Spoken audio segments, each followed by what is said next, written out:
Buddhism should not be accepted on the basis of blind faith. It should be accepted because we do indeed find it sensible.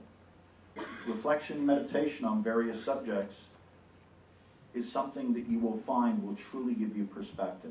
It's important to ask yourself regularly, does this make sense and what does this mean for me and my life?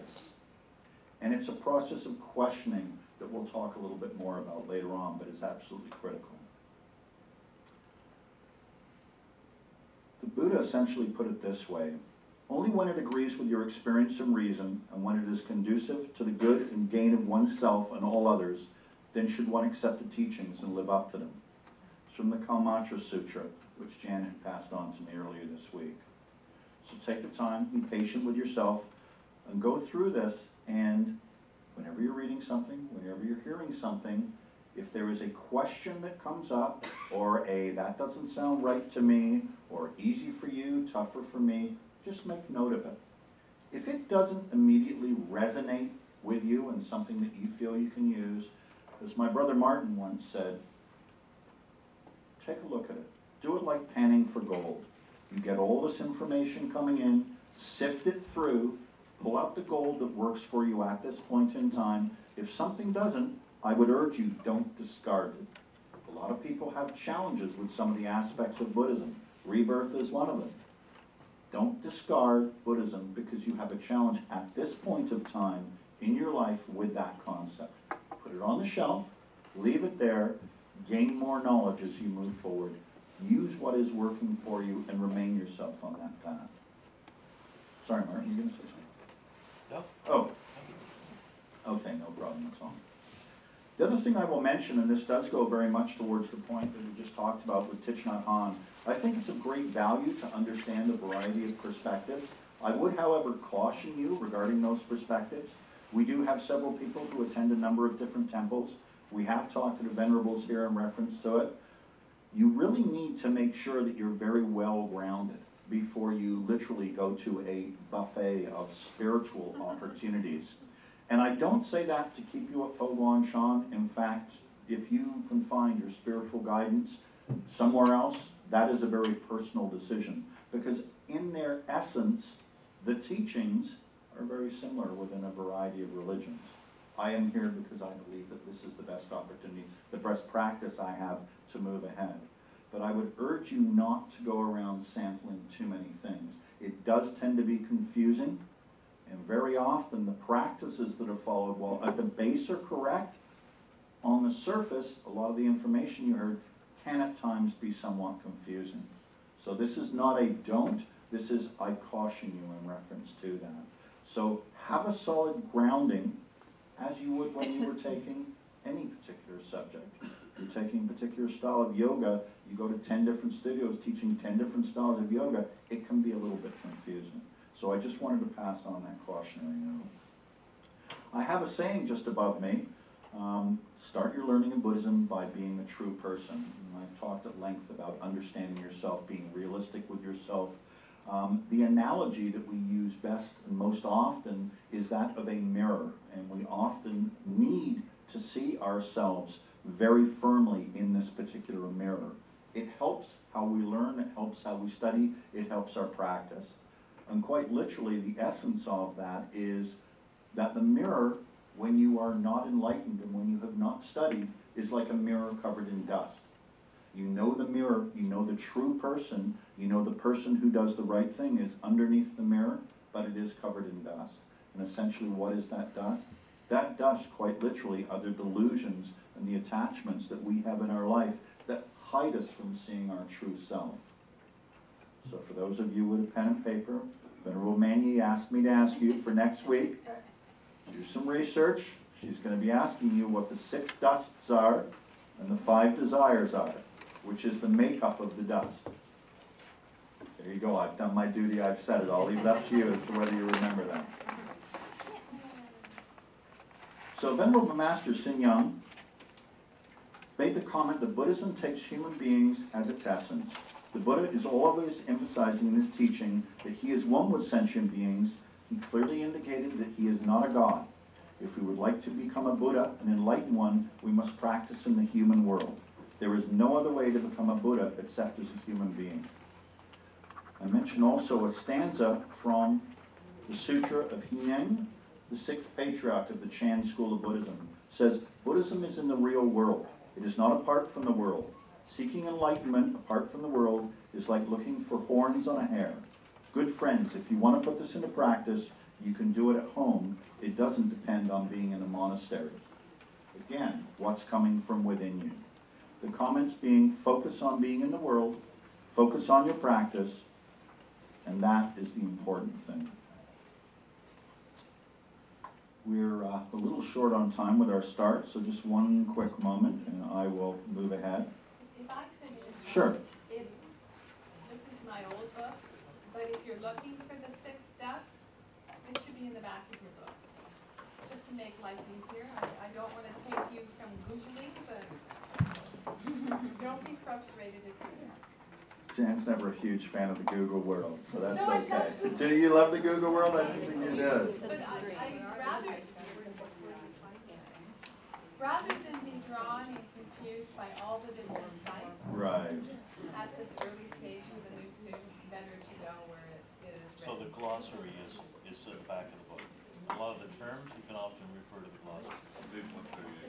Page 138, there we go. We can focus back on here. No frustration. No frustration, there we go. You see, you're making it easy on everybody. That's very good. So, one of the comments from Buddha also, and this was contained in the Kamata Sutra, and one of his messages was literally, as he wrote this after he had visited a village. And this village in India had been essentially visited by a number of different religious organizations and institutions prior to this. And quite literally what had happened is when the Buddha came in, they heard he was the enlightened one, and they asked him as to, what do we believe? How do we move forward? There were so many people telling us so many things, what do we believe? And the passage that is cited in this is, come at us, do not go upon what has been acquired by repeated hearing, nor upon tradition, nor upon rumor, nor upon scripture, nor upon surmise, nor upon axiom, nor upon specious reasoning, nor upon bias, toward a notion pondered over. The monk is our teacher. When you yourselves know that certain things are bad, blamable, that they're censured by the wise, undertaken and observed, these things lead to harm and ill. Abandon them. When you yourselves know these things are good, blameless, praised by the wise, undertaken and observed, these things lead to benefit and happiness. Enter them and abide in them. So again, utilize your own knowledge, utilize your own self, look within, and that looking within puts you in a position whereby you yourself, with teachings, can understand moving forward. So we come to what is essentially the core of chapter 2, which is the 4 reliances. I was going to have chapters or sections from this individual read, but with timing we're not going to be able to. But I do want to talk about them. These 4 reliances are absolutely critical. When you look at how to study Buddhism, a lot of people will talk about the word faith. And in the Western world, faith often is misconstrued.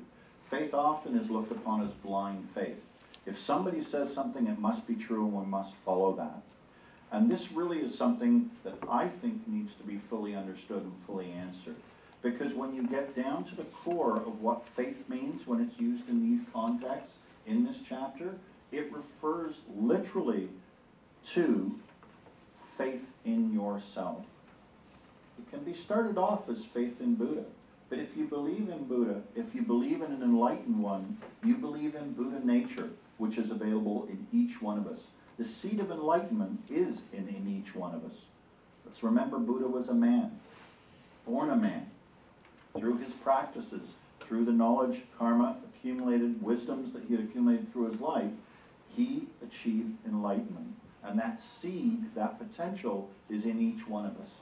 And that is absolutely critical to understand.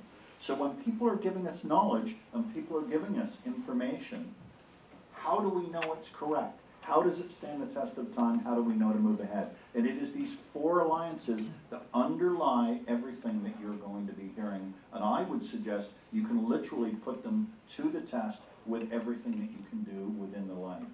The first one was rely on the Dharma, not on people.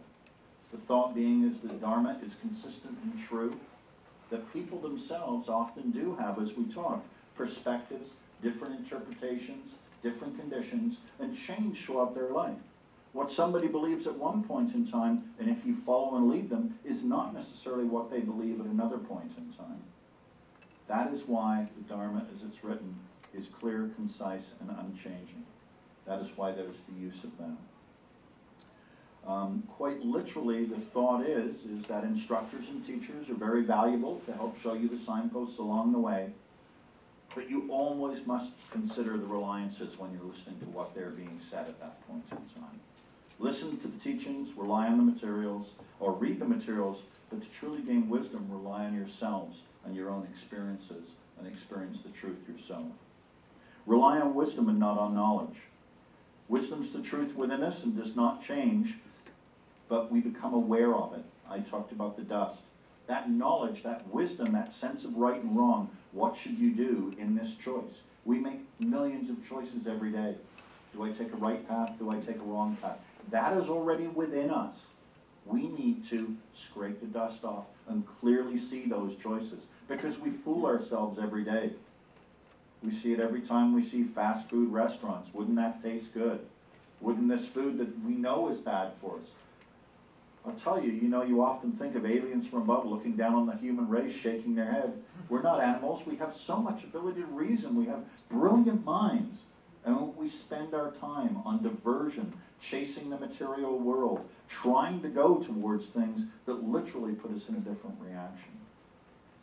It is said that knowledge is gained through the five senses and constantly changing the real world, or the world of phenomena. And it is truly changing as we change throughout our lives. We have different perspectives of our life, but rely on something that does stand this test of time. Rely on meaning and not on the words. I think we're surrounded by words these days, from a legal implication to we fight, and it just seems, can't we believe in common sense at some points in time? Can't we believe in what's right and what's wrong? We seem as a human race to have lost that sense. But within each one of us, we do know the difference as to how that works. If we get too attached to those words, we end up purely with just a superficial understanding of them at that point in time. And we really can't comprehend that true meaning. That's really what we need to be able to do. The last one, rely on definitive meaning and not on provisional meaning. And quite straightforwardly, the definitive meaning, quite literally, is that definitive truth at that point in time. It is what is correct at that stage. It is definitive, standing the test of time, and provable. The provisional truth would be what the conditions are at that point in time. And we see it continuously with the information and advice we get from the medical community on prescriptions and medications. This is the latest wonder drug. This is the latest direction to go. It really does make a big, big difference. You really need to be able to think these things through and understand what does stand the test of time. We know if you don't exercise, if you don't eat properly, it leads in a poor direction. Yet we continually seem to fight this, challenge us. The truth is, it's not going to change.